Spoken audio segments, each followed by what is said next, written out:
PawdCats Sports.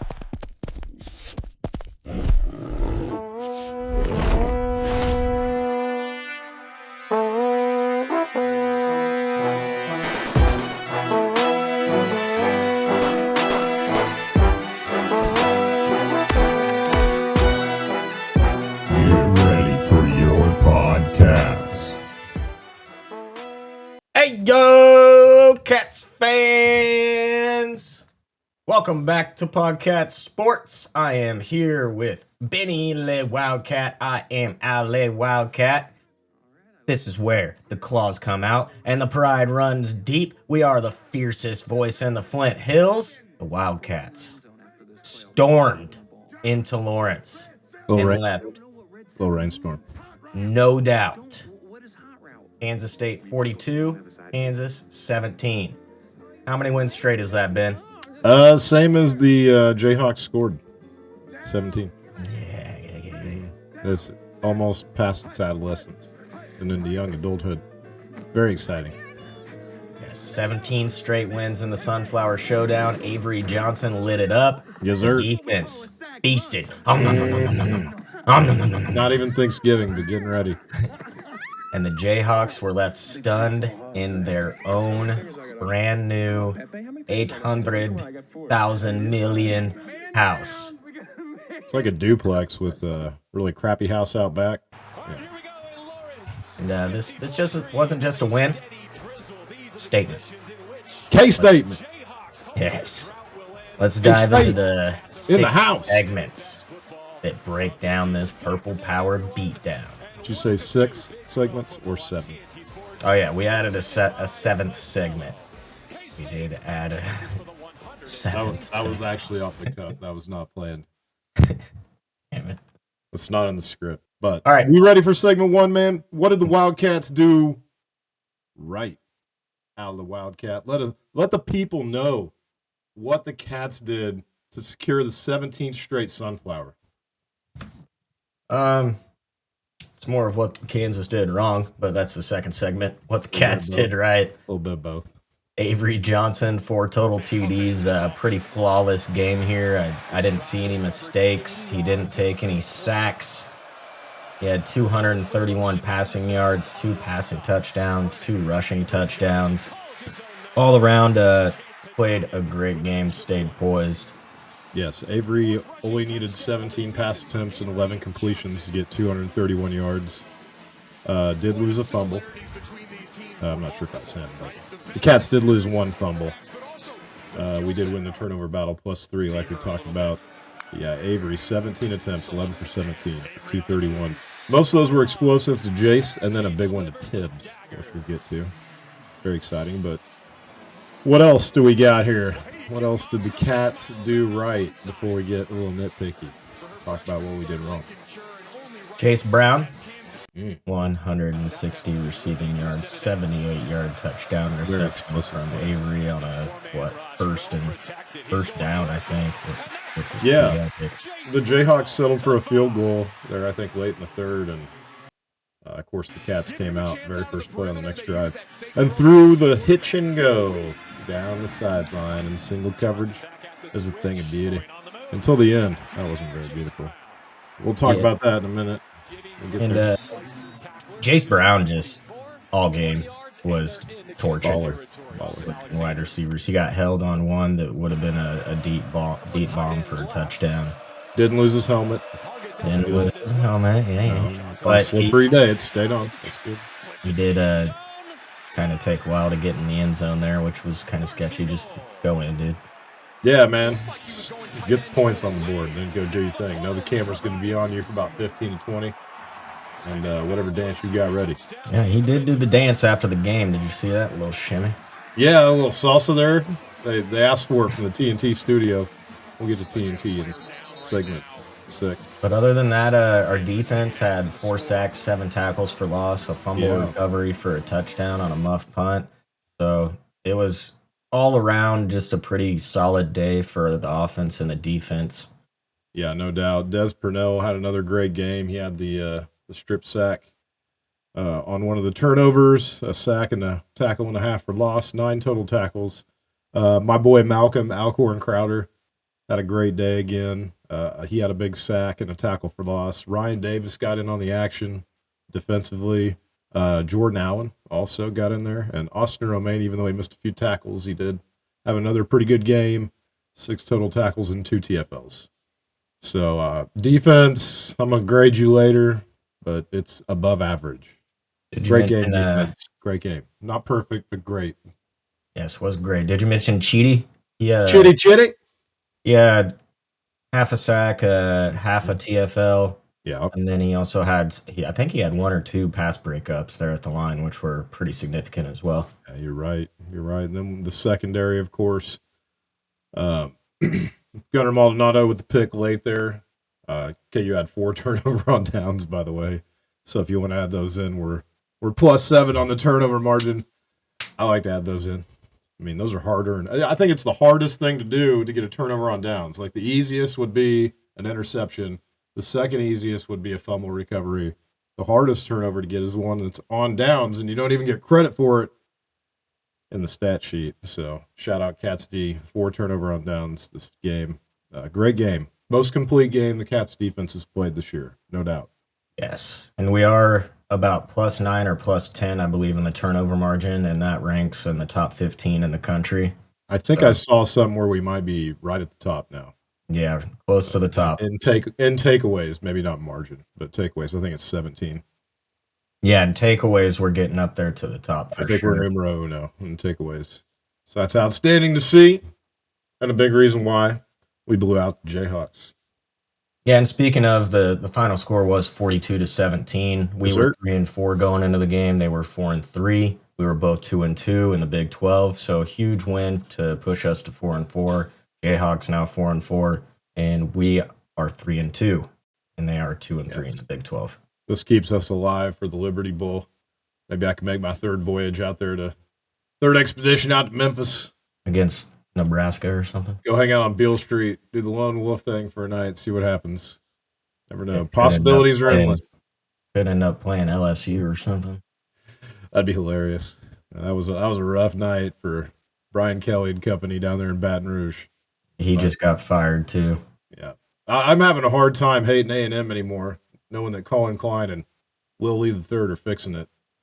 So some of my hate from '98 starting to fade. Love seeing Colin Klein in the press box, but still don't really like the Aggies. Probably never will. But I'm softening. They're not in our league anymore. They don't matter. All right, we talked about how Jace Brown's performance was so explosive. He's just downright faster, baller, and has been better against these guys in their secondary the past 3 years, and that the numbers prove that. He does own Kansas, no doubt about it.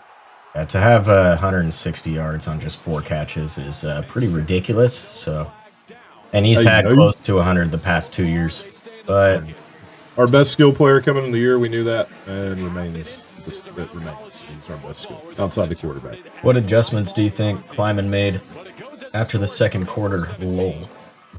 Coming out in the third quarter, we did score on. Oh, it wasn't the Tibbs touchdown. The Tibbs touchdown was in the first half. Devon Rice scored on a run there in the third quarter after we forced him 3 and out twice. So shout out to Clandy Man and the defense for getting it done and giving that offense opportunities to eventually get the ball across the end line. And then, of course, right after that, KU settles for that field goal and the big hitter, Jace. So great. You know what? We didn't need to really make too many adjustments at halftime other than what we had talked about in our previous couple episodes about putting teams away instead of letting them hang around in the fourth quarter. We did that yesterday. No doubt. Yeah, and speaking of Devon Rice, I do want to make it clear that he changed his number. I don't know why he changed his number. I don't know if they were trying to he's 20 now. Fake him out, but he's number 20 and not number 23. No. Not 2-3 anymore. Definitely 2-0. And I'm not 100% sure if it was him that got that personal foul on the sideline or Ralph Ortiz. Ralph Ortiz was number 20. Ortiz. Yeah. And he's the one that returned the muffed punt for the touchdown. And he's been injured most of the season. He made it right at the end of the day. Love to see that scoop and score. I love it when it reminded me a lot of the Tulane scoop and score where you're just kind of like popping out of the pack with the ball, and there you go. Easy Yeah, it tutty. was nice. No. It was nice. It was exciting. Got me fired up. All right. You ready for segment 2? You ready to roll forward? Talk about these dirty Jayhawks. birds from down the car. All right, segment 2, what Kansas did wrong. So, Everything. although we played a good game, we got to give credit to KU as well for playing a terrible game and just handing us and gifting us the ball multiple times. Grazie. Early Christmas presents. So the key lowlights here, the lowlights. Love it. Jalen Daniels, 17 for 35. Didn't complete half of his passes, only 129 yards. Woof. Only one INT, surprisingly. Yeah, the one at the end, Gunners at the end, that was tipped. Surprisingly. About 3 people left in the stands with blue shirts on at that point. Their offensive line allowed 4 sacks, which were huge. There were 2 turnovers. The scoop and score was on their special teams, not Jalen Daniels. So their special teams, once again, like we talked about in the pregame, did not help them whatsoever. No, we knew somebody on the internet had posted before the game that he should have put his entire house, farm, tractors, all the soybeans, everything, all in on a special teams touchdown, or like defensive special teams touchdown or something, if that prop existed. And that would have hit easily, and it has every year for the last 4 years. Probably. Yeah. Special teams. Hey, you special teams, keep it up. You're doing great. Hope to see more next year in the Bill. So obviously, this was Jalen Daniels' worst game of the season. Yeah. His O-line just could not help him at all. We have 4 sacks, but that's not indicative of what kind of pressure we actually put on him. He was running around like a chicken with his head cut off, a Jayhawk with his head cut off, quite a few times trying to make something happen with like 3 guys coming at him, and we had a lot of missed tackles as well back there. So it says 4, but if we get to him, it could have been more like 6, 7. 6 or 7, yeah. He had 17 carries for 44 yards. We did a good job bottling him up. And bottling him up.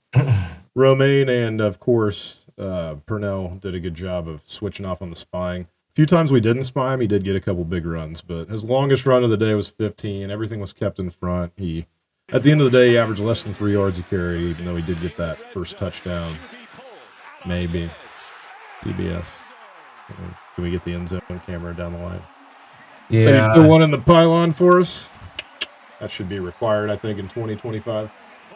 Cameras in the pylons down the line. Yeah. Anyway, Jalen Daniels. We talked about that in a previous episode leading up this game. Quarterback run game.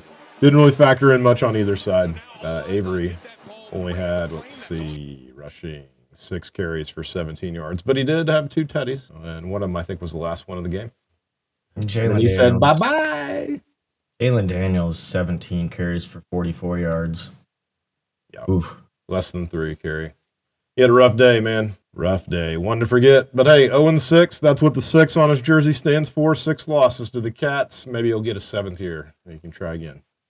Yeah, I don't think that's possible. You try hard and believe in yourself. Anything's possible, man. Yeah. Was the 18-play drive in the second quarter a momentum killer or a missed opportunity? That was the Jayhawks, I think. That went on an 18-play drive, didn't they? And made it 21-14 right before half on that missed tackle. Highshaw? Yeah, on the Highshaw. On Highshaw? A couple missed tackles on that one. Had him by the ankle end up top, and he slipped away. But that was a missed opportunity for the Jayhawks for sure. When they came out in the second half, they went 3 and out. They got that ball, of course, coming out at halftime. And didn't score again after the field goal later on that quarter. We also went 3 and out. Yes, we did. Got the ball as well. Yes, we did. But I think second or third possession, we did not. Our third down efficiency was 3 for 10. Pretty bad. That's not going to get it done against Tech. And this, okay, well, we say it's bad, but you gotta look closer at this number, and you gotta look at the 10. If we have 10 third downs, that's actually good. Yeah. But obviously, you want to convert more of them. Because I think we were doing really well on first and second down in this game. So I mean, that those number turned into 4th downs that we did convert 2 for 2 on 4th. Sorry. yeah, and that number looks bad, right? But it's good to only be going for it 10 times on 3rd down because that just shows you're dominating 1st and 2nd down. Moving the chains, earlier than that. And then 371 total yards. The Jayhawks 247. That's the lowest total yardage output, I think, that our defense has given up this year. So that's outstanding. They only had 137 through the air and 110 on the ground. We only had 140. You want to talk about our rushing game for a minute? Yeah, dude, if we can't establish an identity on the ground with Joe Jackson and Devon Rice against Tech, then we're in for some trouble. Third quarter, we come out and we run an in around with Jace Brown that gets stuffed, and then it's 2nd and 16, right? So and that's kind of one of those. Yeah, that's one of those things where you just keep pounding the ball, man. We know their run defense is not good. We had Joe Jackson actually getting like 10 to 11 to 15 yards on a few carries there. So why wouldn't you just stick with that? He did end up getting 20 carries for 69 yards. We did outgain, again, the Jayhawks on the ground by 30, but we were getting outgained almost the entire game. I remember Jacob Knuth had that 40-yard run there at the end in trash mop-up time. So, that's concerning. We were getting outgained on the ground most of the game. Rush game, struggling. Joe Jackson, 20 carries, 69 yards, like I said, but that's only, 3.5 carry? Still didn't turn the ball over. Didn't turn the ball over. Yeah, didn't turn the ball over, and he ran hard. I thought he had a good game, and, a lot of those are coming when in garbage time when they know he's going to run the ball. So my challenge for Wells is to get him running the ball more on 1st and 2nd down when we're ahead by 14, 15, 21. That's going to be tough to do against Tech. They might have the best defensive front outside of ours in the Big 12.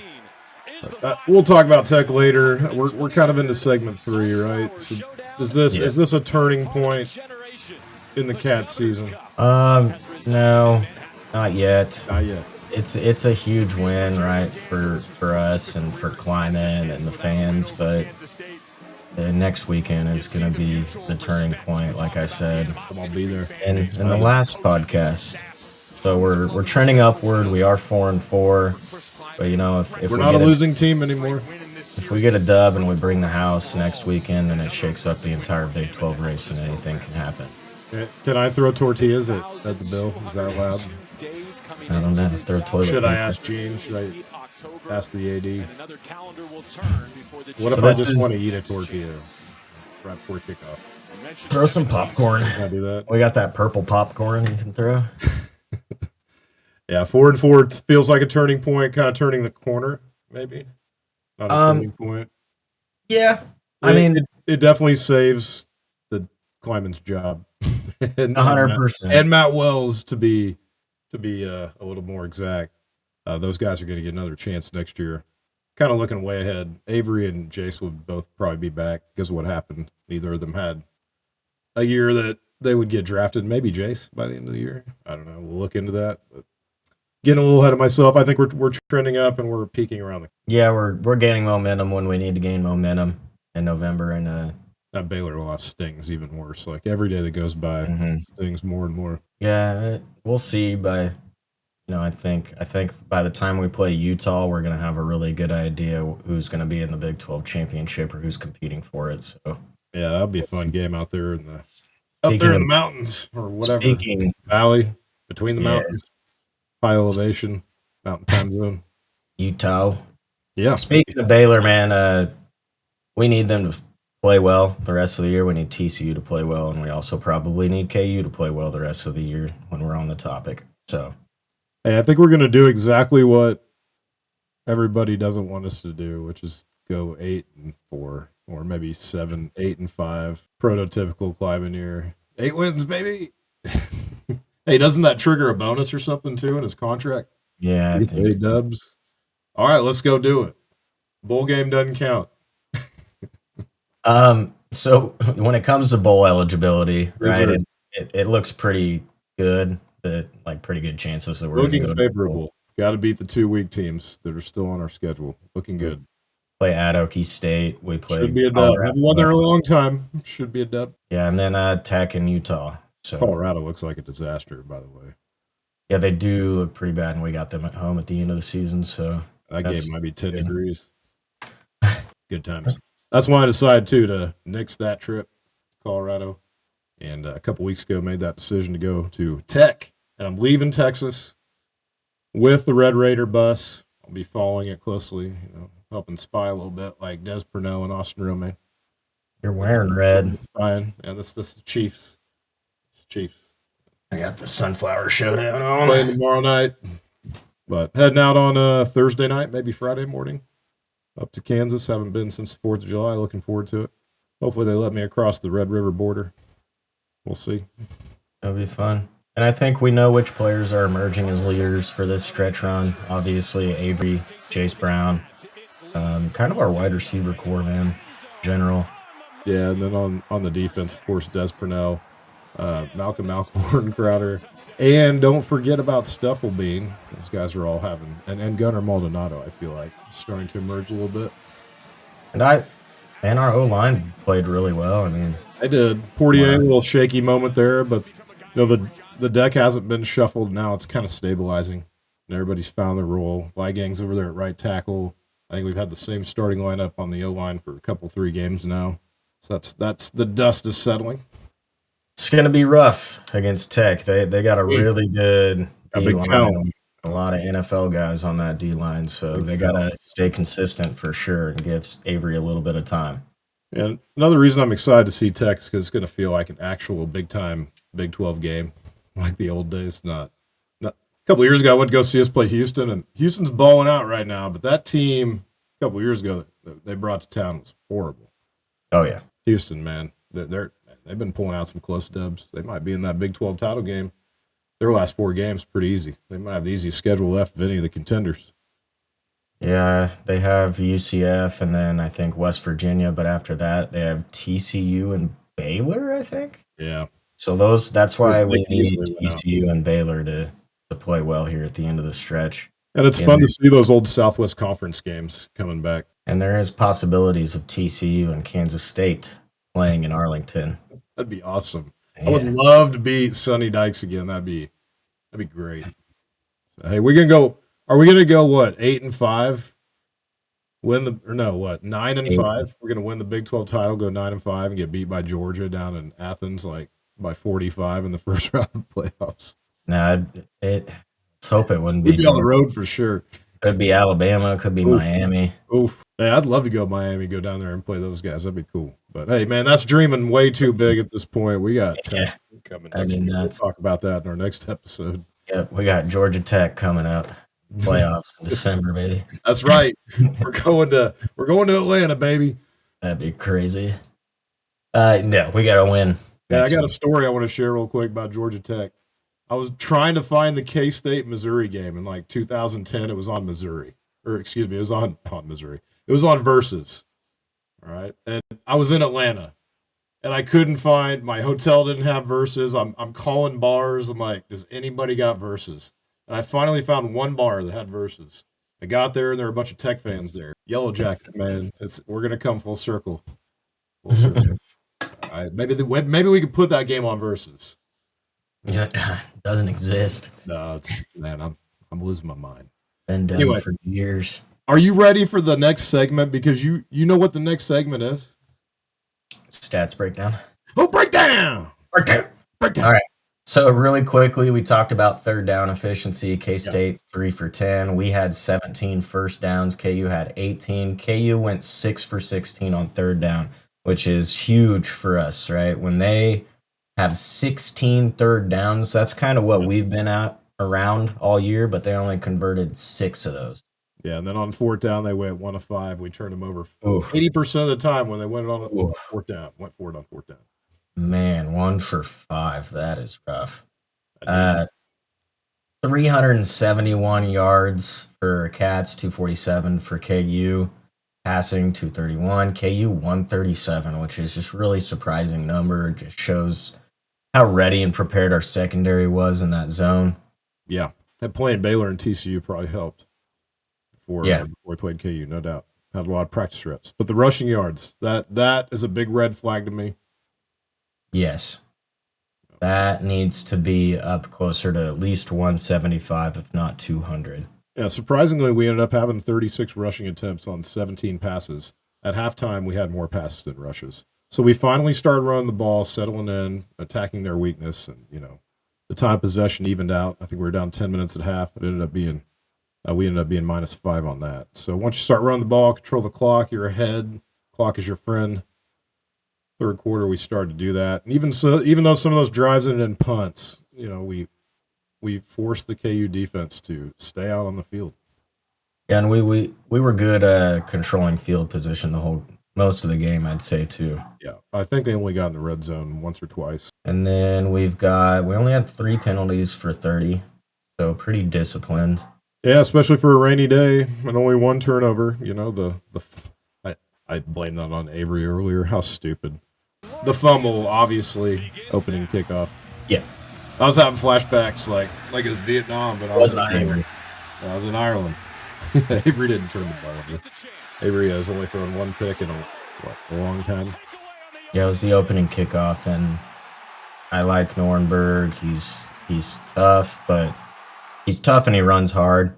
But you got to stop with this, he does this thing where he's running hard and then he jumps. He tries to jump past a guy. Yeah. And then gets hit and then the ball comes out. And that's if not you look smart when it's raining. You look at both of his turnovers on the kickoffs, so it's exactly the same. It's exactly how he does this little jump thing and he's not securing the ball. Yeah, I think when you make a mistake like that, you should not be out on the next kickoff return. Maybe just take a seat, think about it for a little bit. But Avery on the season now is 151 for 240. He's completing 63% of his passes, 1,800 yards, 15 tutties, 2 picks, 144.6. That's pretty good. Yeah, his numbers are improving. It's really good. It's 100% top 30 in the country, at least if not top 25 now, especially with the limited interceptions and limited mistakes. Correct. I think, going into Texas Tech, he's grown a little bit and he's going to take the sack. He's going to take a few sacks, but that's okay. Right. And in this game, he did get out of the pocket and he did throw the ball to the ground once, but Oakley was there and that ended up being a good decision. So I'm proud of the kid. He's stayed poised, and I think he's been a good leader for this team. In episode 19, I was a little down because obviously we were 3-4, and I was a little upset that I thought maybe we were underperforming stats-wise, but not Avery, for sure. Avery's numbers are improving in every category now, and he's on pace to do that for the season. So, hey, we got 4 to go, maybe 5 or 6. We'll see. At least 5, I would hope. And those numbers he should be able to get over 3,000 yards passing. Hopefully we can keep those picks down to 2 and get the tutties up to 25 or so like we talked about in the preseason. Fingers crossed. Stay tuned. Fingers crossed. Stay tuned. What stat surprised you the most before we go on? What stat? Yeah, which was the biggest stat that surprised you the most that stuck out like a sore thumb? Turnover margin, man. We had 1. They had 4 turnovers. +3. Nice. So we said +2 to give ourselves a chance. We're +3 on paper. We're really +7 if you count the turnover on downs. And the defense, credit them because they turnover on downs, hardest turnover. Plus, you got to put yourself in a position to get those late in the game when they're in desperation mode. So credit to the defense. You ready to give those guys some grades? Yes, sir. Real quick. Yes, sir. Quarterback, A. Yes, Avery. A is for Avery. Yes. Yeah. Mm-hmm. Poison playmaking. Had a pretty flawless game for all the haters of KU that said he couldn't throw the ball. Man. On dimes. Yeah, especially that pass to Tibbs. Oh, yeah. That was awesome. Wide receiver, A+. I mean, we didn't see any drops. No. I mean, there was the one where Avery had just a bad throw. So a lot of routes, but only 17 passes, 11 catches. Obviously, all you needed. We're going to give it A because of Jason, that big Tibbs catch. Down that seam, man, that was beautiful. That was a dime. Maybe a dime and a half. Offensive line. B. Solid. Let's go back and review real quick the Kansas defense. Slide down to those stats. Offensive line. Did we give up a few sacks? No, I don't think we No. gave up No sacks. 5 TFLs. Some of those were outside on the edges on questionable play calls, like jet sweeps that got blown up. So yeah, I'm gonna go ahead and give that offensive line an A. Defensive line, A.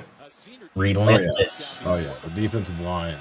We were worried about filling that, Toby's spot, but we got Malcolm Malcorn Crowder, we got Stufflebean, Ryan Davis played well, Chitty. I mean, the list goes on and on. The defensive line, A+. Ilalio.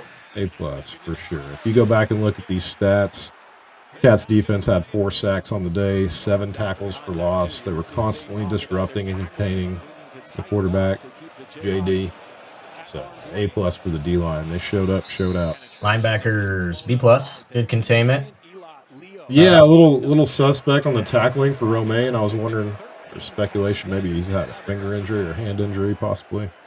But he still had, like I said, I think a TFL and a sack. So, yeah, I'm going to give B+, A- to the linebackers. Des Purnell had another great game. Yes, sir. Defensive backs. It says Serviceable. B here. Yeah, I'm going to give him an A. I'm giving him an A. Yeah.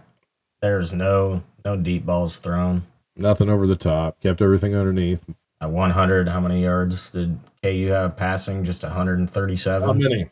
Not many. Great day for the defense. And that start up front makes things easier. A lot of coverage sacks. So, yeah, A for the DBs. Special teams? B-. I think we know why. But, hey, we did block a punt on a funny snap. It wasn't blocked. It was just muffed. That's KU's bad special teams. But, yeah, Nuremberg. Hold on to the ball. And then on that, Tyler Lockett kind of a little sketchy back on returns too. We'll see. Average. So that's something that, man, needs to be fixed. If we just have good special teams, then we could be 6-2. Yeah, that game would have been what, 55-10. If Nuremberg doesn't do that, 49-10 maybe. Who knows? But, yeah. So who earns the game ball? Game ball. That's Jace Brown, right? Probably because Avery. It wasn't. Yeah, I think maybe Dez. I don't know. Jace probably on offense, on defense. Malcolm, maybe. Yeah, Malcolm played well for sure. Which unit showed the most improvement? Most improvement? Oh, maybe the O line. I think the O line is pretty better, but still got to execute. So O line trending up. Dude, the D line, man, I think was just so looked great, man, in this game. And I don't know if that's KU's O line, but we're gonna have to do that next weekend as well. My degenerate mind was already taking me to that Tech game and the 2 defensive lines. I'm thinking points. We'll get there though. We'll get there next episode. All right, I'm just getting a little ahead of myself. Won a lot of tractors this weekend. I'm ready to put them back out there. So trending up into week 10, I'd say the TNT is trending up. Yeah, TNT. That's segment 7. We got to get to betting predictions recap. Then we'll get to 7. Betting predictions recap. So game lines. We're doing betting first. I thought we were going to TNT first. We'll finish with TNT. Yeah, we'll finish with TNT. Pre-game lines. Yes, sir. Kansas was favored by 3.5. L. Yeah. I can't believe you said plus 3.5. Money line. Plus 3.5 hit. Money line. Up your money on the money Over / under 55.5. We obviously called that. Banged it. Bang. And I want to make it known, okay, that my final score prediction was better than any of the other podcasts. Yeah. Better than any that I heard. You listen to all 38,000 Kansas State pregame podcasts. That you have the closest of all, 38,000.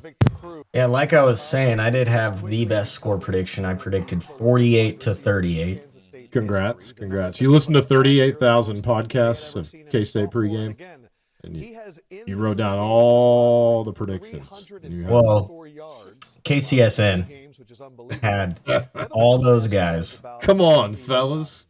Had Kansas State losing. God. Go be a Jayhawk if you want to do that. And then the guys from the PawdCats podcast, they had K-State winning, but only by like 3. Okay. So I had, It don't and matter. At least we're picked win over there. nobody had K-State in the 40s but me. Yeah, I had them at 38. Yeah. So you were closer on the 38. 38 was pretty good. But, I mean, right, without that fumble, it could have been 49. And I would have been close. 49-10, probably without the fumble. Something like that. But obviously our defense played really well, and I don't think anybody predicted 17 for KU. No. So that's good. Defense showed up, showed out. All right. Final score, 42-17. K-State wins. We did have Avery and Jalen over, which I don't think Jalen hit. Avery definitely didn't hit on the rushing yards. Like I had 3 bets going on of those 11 a.m. games. Hit 2 out of 3. Did not hit the Cats game. Didn't. That's all right. Yeah, whatever. It's always next week. All right, let's move on to segment 7 here. Yes, sir. I'm excited about this. We talked briefly about this last episode. Maybe the last couple of episodes. TNT. Turner TNT. Network Television. Closely affiliated with Dynamite. True TV and Turner Broadcasting Systems. TBS did big game Saturday night. Back in the early 2000s, they had a brief contract with Big 12. And now they're back. What are your thoughts? This is the breakdown. Let's break down TNT. Future Broadcast implications. breakdown. We had JB Long, Mike Golick Jr., and Coy Wire down there. Yeah. And what about the studio, man? Takeo Spikes. Takeo Spikes. We had Victor Cruz. Yeah. Yes. I'm not sure who the other guy was, but it was good. All 3 of them did a good job. They were on point. So this game was simulcast on True TV and HBO Max. So this marks a major shift away from ESPN's traditional hold. Yes. On these Big 12. I like where this is going. Yeah. I think this was something that was signed right before the season started too, correct? Not 100% sure. I think this just recently happened right before the first week or 2 of the season. That one game was going to go on TNT. I remember this being announced over the summer, maybe August. I don't know. But I love it. I think that it was a great production. There are obviously still some things like, wet cameras and no camera angle down the goal line, which is questionable. But overall, to have all that coverage it just felt like there were very few, if any, commercials too. Maybe just because they cut way back on the advertising and just all Big 12. I love it. And the production too with that pregame stuff they did, falling climbing around all week. That was great. So shout out TNT, man. Long term, what are you thinking with TNT? Yeah, I hope we bring them. I hope we bring them for sure. Like you said, it felt like we were about to watch a game, for the teams that we're playing. When you watch ESPN and they have their shows, it's literally just all SEC, even though your game's about to kick off and it's nothing on your teams. Boycott that crap. Like, just boycott it. But we get on Saturday morning and I'm like, dude, we're on 2 channels, bro. This is crazy. Right. And they're actually talking about the game and what it means and doing all these different things. So it was just things we want to hear, not things that are meant to keep half-interested parties locked in and engaged. So it was amazing. I loved it. Hey, I'm being serious too when I'm calling for it. I am not watching game day anymore. I did not watch it at all this weekend or the last several weeks. I'm not watching any SEC games besides the ones with old Big 12 teams in them. I am boycotting all of them. I didn't watch the Oklahoma-Mississippi game. I'm not watching any more of it. And I hope in the long term, I really think there's some light at the end of the tunnel here.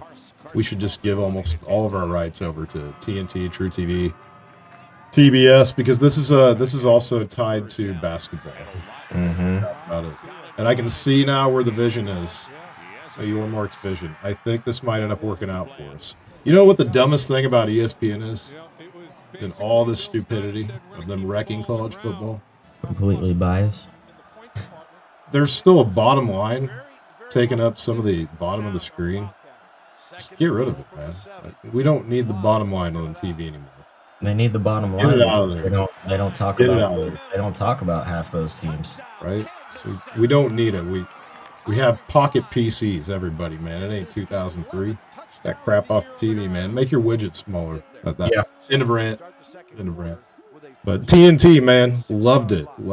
And the national bias shows in the AP poll as well. Georgia Tech moves down a spot, even though they won their game, and Ole Miss moved ahead of them All right. for some reason. Even though Georgia Tech's undefeated, and then Alabama almost lost to South Carolina. We just need one of our champions to step up and go out there and win it. And That is true. I think we were very close last season. I mean, we were very close last season. But anyway, wrapping this up, I mean, the commentary style, Golick Jr. added the energy and insight. Yep. Avery Johnson had a really awesome pregame interview where he walked by the AU crowd. Studio crew was great. TNT brought the cinematic feel to the broadcast. I've been doing a lot of editing for this podcast, so I noticed the score. What's it called on the bottom? The score ticker or whatever.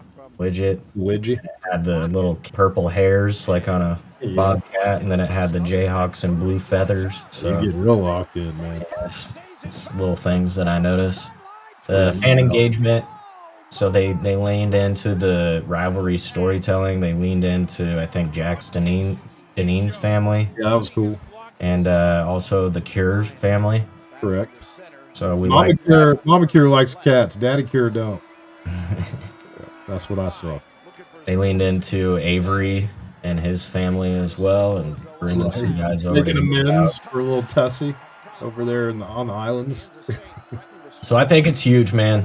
We need to make this shift, and if we make this shift, it's not only huge for football, but it's going to be huge for basketball, like I said, because March Madness gets taken on by TNT and HBO and True TV. So I know that TNT can partner with someone like CBS or even Fox to get us over that $32 million mark in 2031 when the contract's up. I think that's a big part of it. ESPN needs to be fired. No doubt about it. Bye-bye, ESPN. You're fired. Yep. It's going to boost visibility for us.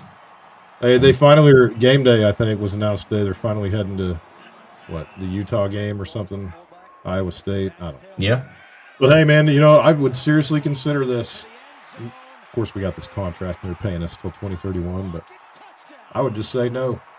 We don't want you here. Sorry. Thanks, but no thanks. So, and, I was reminded this week, I'll leave you with this thought about game day. Back in 98, game day came to Manhattan for the Nebraska game, correct? Mm-hmm.